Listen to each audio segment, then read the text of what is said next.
Hello, family. Welcome to another great episode of The Good Word with yours truly, Mr. Frederick.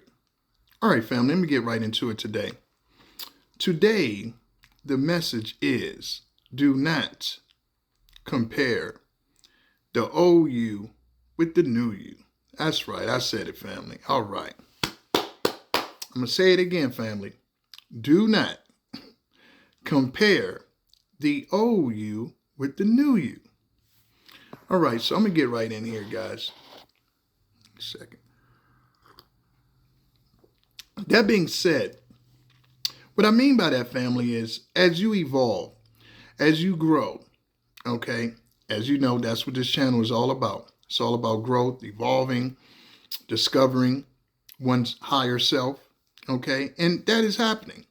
And I see it in the comments, and I really appreciate everyone with your support and your love. Love you too.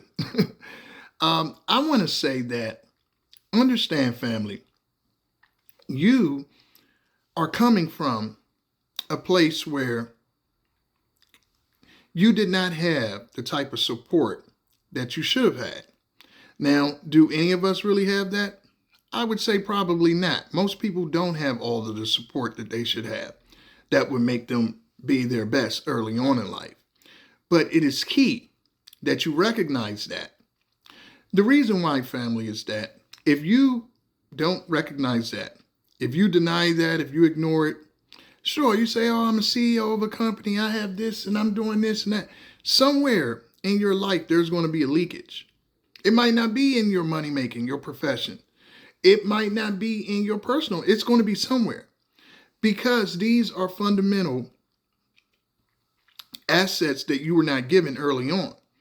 So what I'm saying, family, is you have to acknowledge how you came up. Was it good? Was it bad? Was it lacking? Was it abuse? Was it dysfunction? You have to acknowledge that, family. And I know a lot of people don't like to do that. I was the same way. You know, a lot of people are like, hey, I'm here now, and, you know, forget about that. That doesn't matter. Let me move on. And I got this, I got that. And they replace it with superficial benefits. It could be women, men. It could be money. It could be validation from strangers. It could be a myriad of things. Okay. Examples that it could be their accomplishments. Oh, I have this degree. I have this job. It doesn't take away from your upbringing and from your initial, how you came into the world.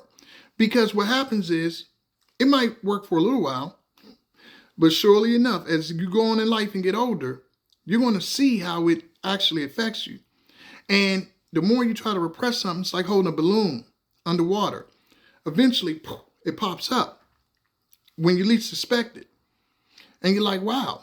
And this can start anxiety. It can start panic attacks. It can start all sorts of psychological issues, okay? So you have to address this. And not only that, it's the fact that if you still have individuals that were part of that dysfunction in your life and you're still behaving in a toxic, dysfunctional way with them, you are becoming a pariah for yourself and others around you in your current life, okay? You can't force someone to be where you're at, like I always tell you guys, but it's your responsibility to take tally of where you're at, take an inventory, and you got to get rid of whatever's not good for you. It's just how it works if you want to improve yourself. And you have to understand that it's key and vital that you take this serious. Because first, that acknowledgement takes a lot of courage, takes a lot of, how we say, you want to call cojones. It does. Because a lot of times we like to look at the rosy part of life until it creeps up and affects us in a bad way. So what you got to understand that these weren't the best people that you were around. Just call a ball a ball and strike a strike. They weren't. They probably was wounded, had bad childhoods themselves, but they couldn't give you the support that you needed. Now it's up to you to put yourself in supportive environments, even if that means being by yourself.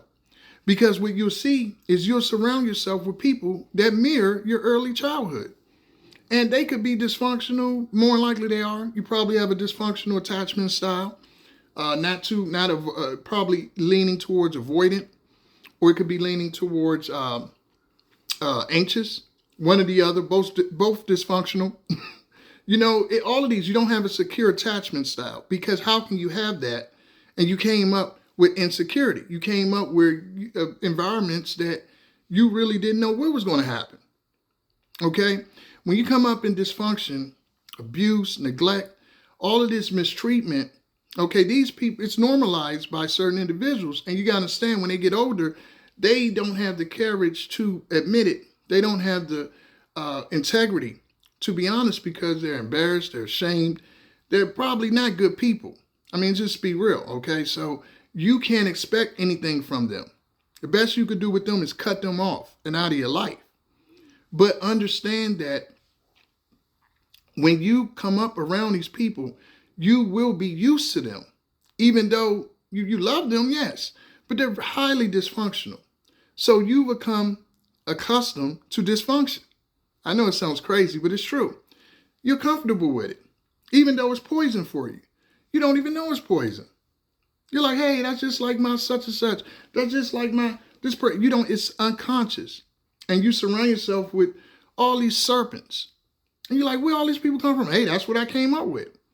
Family, you won't prosper continuing to be around these individuals. People like that. You got to heal yourself. I don't really like to use heal. I would say you have to work on yourself, because we're constantly working on ourselves. We're never completely healed. I mean, come on. Life is life. But it is up to us to work on ourselves, to become a better version of yourself. And that first part is acknowledging. And understand, these people will still, some of them, a lot of them will still stalk you online. And, you're like, hey, listen, I don't deal with you. That's how dysfunctional the mind is that they know all of this, but they're so sick, they can't help it. It's like a crab in a bucket. They want to try to pull you down. They know they're not on your level. They're jealous and envious of you, but they don't want to see you do good. They don't want to see you improve, because that is a sign of their failure, their lack of working on themselves, their lack of acknowledging their faults and responsibility. So you ascending is a reminder of the work they didn't do and refuse to do. So they'll lie, they'll put up pictures, say happy birthday, like you deal with them. They'll do all this. Is all sick behavior, family. They'll say you're crazy, and this is what lies. This is what bad character corrupts. This is why you can't be around these people, family. Not operating like that, and you certainly can't trust them. And anyone you would get around, again, once you've done the work on yourself and you start attracting better people, you can't bring those people around them. They're going to try to corrupt them. That's just what it is. And the sooner you understand that, family, the sooner you can start to ascend. This is why you can't compare the old you with the new you. How you were is a part of you, but you have learned to interpret that a lot differently. You might have forgave a lot. You might have apologized for stuff people did to you. You understand? This is how dysfunction operates. It really taints your whole way of looking at things, because if you got 9 people around you, all of them say, hey, it's a ball right there in the corner. You see clearly it's no ball in the corner. However, it's 9 people around you saying it's a ball right there in the corner. You sane, but does it matter in that case? No, because you have 9 crazies around you. They're saying it's a ball over there. This is why you have to remove yourself from them, understand what they are, accept that, and begin to improve yourself.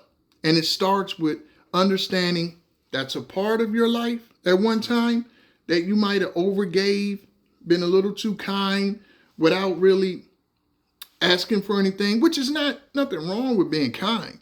It's a good thing to be kind, family. But understand, in this world, when you cast your pearls amongst swine, you are really doing something that could be to your detriment, because individuals get the wrong idea about you. They might not understand that you have that other side. You don't even want to be around people that make you bring that out, but they innately will take advantage of something because they don't deserve it. So you can't just just give out your pearls. Just here, I'm going to be kind to you. I'm going to be, no, they don't deserve it. They're disrespectful. Okay, they have envy, jealousy in their heart for no reason other than you just being you and the light that you shine. So when you see people with this demonic presence, demonic spirits, this is what you have to understand that they're operating under. There's no way you're going to prosper. Anytime they get a chance to do something to hurt you in some kind of way, they will. And all they'll do is pretend and act like they're cool with you for a bit until they get an opportunity to do something to you. And this is why you let it be known, hey, I don't like you. I don't like nobody in your family. Stay away from me. And you'll still, again, see them stalk you online, comment on you're like, why are you commenting? I don't deal with you. That's how sick that mind is. They don't care if you don't deal with them. They literally want to come to your light. No, you're not allowed in my light. You stay away and heal yourself or do whatever. Just leave me alone. But they won't. They'll still follow you. It's really sad, family. You never want to be that guy or lady that literally is so obsessed with someone that they block you on everything and you're sitting up following them. You're commenting, looking at their life or what their work is. Why do you care what they do? They don't deal with you. See, it makes no logic. But when you're dealing with people who are mentally insane, you can't operate off of logic. They're mentally insane. It's their, because you have to understand, when you see these family dynamics, it's not just the primary people that are dysfunctional and sick. It spreads throughout everyone that interacts with them. So everyone that interacts with them have to function under dysfunction. So it's like a disease. It's literally everyone that they touch have that same dysfunction where they don't even understand that they're dysfunctional. They don't even understand healthy boundaries. They don't understand respect.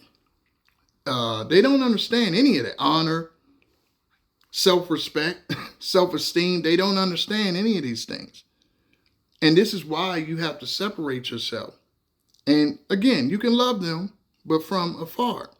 Because they're so far behind, they can't do nothing to you but hurt you. Any opportunity they can. Whether it's blatantly or whether it's covertly. Any kind of way. So the new you, and when I say new you, family, I mean the you that's aware. The old you wasn't aware. The old you was in the dysfunction too. You were creating dysfunction yourself at one time. A lot of us, okay? So how could you possibly, you might know something was wrong, but your system that you came up with wasn't interpreting what your inner dialogue was. You're like, hey, I'm uncomfortable around these people. Hey, I don't like those comments. Hey, why this person hating on it? What is all this about? You don't like it because it's not your nature, but it's still what you're in and what you came up in. You see the difference? So once you become aware, you understand those boundaries, forget what I came up in. That's where I came up. You can't have no control over that. You have control over what you do now and whether you tolerate those individuals and on any level in your life. I don't care if it's your kid, family. If they're grown, even if they're not grown, hey, you send them to a shrink or something. Send them somewhere and see if they get some help. But you cannot put yourself in the line of fire of dangerous individuals because you don't know, again, if you got with people that were similar to the family you came from that was bad and dysfunctional, abusive, mentally,